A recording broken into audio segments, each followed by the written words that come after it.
আমাদের লক্ষা কবুতরের সাথে ওই যে ওই দেশি কবুতরটা জোড়া দিয়ে দিয়েছি। আর এদের কাছে একটা বাচ্চা ফুটেছিল। তো বাচ্চাটা এরকম ভাবে আছে কেন? বাচ্চাটা তো মারা গেছে। আর আমাদের লক্ষা কবুতরটাও চলে এসছে গোসল করার জন্য। আসসালামু আলাইকুম বন্ধুরা, তো সবাই কেমন আছেন? আশা করি সবাই ভালো আছেন। তো আমার কবুতরের লকটা এখন প্রতিটা ঘরে এখন ডিম আছে, না হয় বাচ্চা আছে, না হয় বাসা করা হচ্ছে। তো কোন বাসায় কি আছে দেখাচ্ছি আস্তে আস্তে। তো প্রথমে এদের ভিডিওটা করি। তো এদের দেখেন দুটো বাচ্চা ফুটে গেছে। তো এদের বাচ্চা ফুটেছে হচ্ছে 7 দিন আগে। তো বাচ্চা দুটো আমার রাখার ইচ্ছা আছে, অবশ্যই রেখে দেবো। বাচ্চা দুটো অনেক সুন্দর হয়েছে। বাচ্চা দুটো একটা সাদা কালো রঙের আর একটা ফুল সাদা হতে পারে। আর এখানে বাসা করা হচ্ছে, খুব শীঘ্র ডিম দেবে। আর এখানেও ডিম দেওয়ার প্রস্তুতি চলছে, দেখি কবে ডিম দেয়। আর এইখানে বাচ্চা ফুটেছে 3 দিন আগে, দেখাই বাচ্চা দুটো। এই যে বাচ্চা দুটো অনেক সুন্দর কালো রঙের। আর এইখানে দেখেন এই ডিম দিয়েছে, ডিম এখানে রেখে ও ওখানে তাওয়া দিচ্ছে।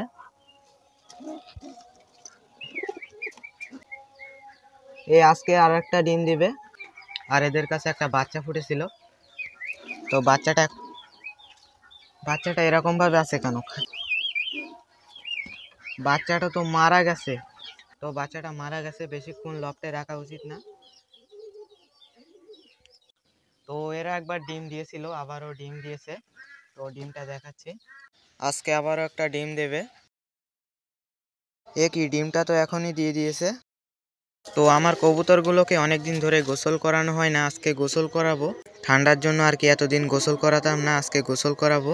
তো এইখানে কবুতরের গোসল করার জন্য পানি দেওয়া হয়েছে। কবুতরগুলো আস্তে আস্তে আসতেছে গোসল করার জন্য। কিছু কবুতর আসছে আর কিছু কবুতর আসেনি। তো সব কবুতর আস্তে আস্তে চলে আসবে। তো সব কবুতরগুলো পানিতে গোসল করছে। আর ওই জালালি কবুতরটা দেখেন ডাঙায় বসে বসে গোসল করছে। ওকে গোসল করার জন্য পানিতে নামার দরকার পড়ছে না, এরাই ওকে গোসল করিয়ে দিচ্ছে। এরা যখন গোসল করছে তখন পানি ছিটকে জালালি কবুতরের ওদিকে যাচ্ছে, আর জালালি কবুতরটা ওই পানি দিয়ে গোসল করে নিচ্ছে। জালালি কবুতর রাজা, বাকি সব প্রজা। তো এইখানে নর কবুতরের মধ্যে মারামারি চলছে।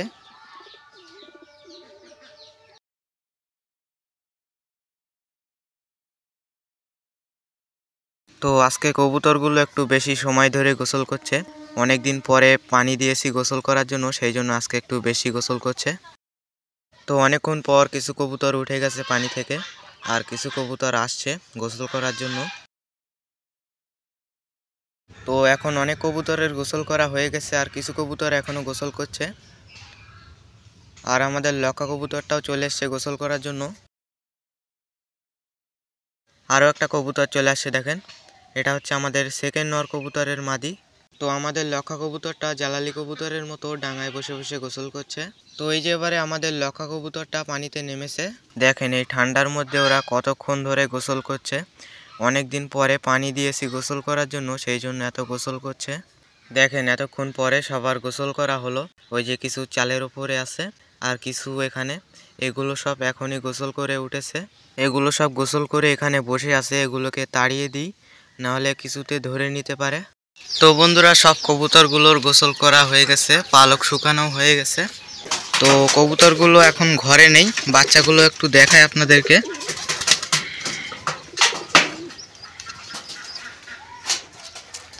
এই যে একদম ফুল সাদা বাচ্চা, এটা দেখে তো তাই মনে হচ্ছে ফুল সাদা বাচ্চা হবে এটা। আর এটা সাদা কালো রঙের বাচ্চা। এই যে এই সাইডে কিছুটা কালো আছে, পেটের নিচটাও কালো আছে।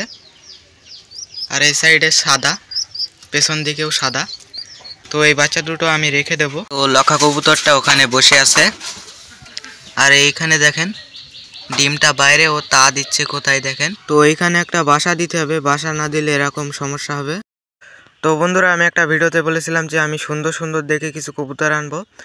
তো কবুতর আনার জন্য আমি একটা লফটে গিয়েছিলাম। তো লফটের যিনি মালিক তিনি বললেন যে আমি বড় কবুতর বেচবো না, আমি ছোট বাচ্চা কবুতর বেচবো। তো সেই জন্য আমি বাচ্চা কবুতর আনবো। তো বাচ্চা কবুতর এখনও খুবই ছোট, সেই জন্য আমি আনিনি।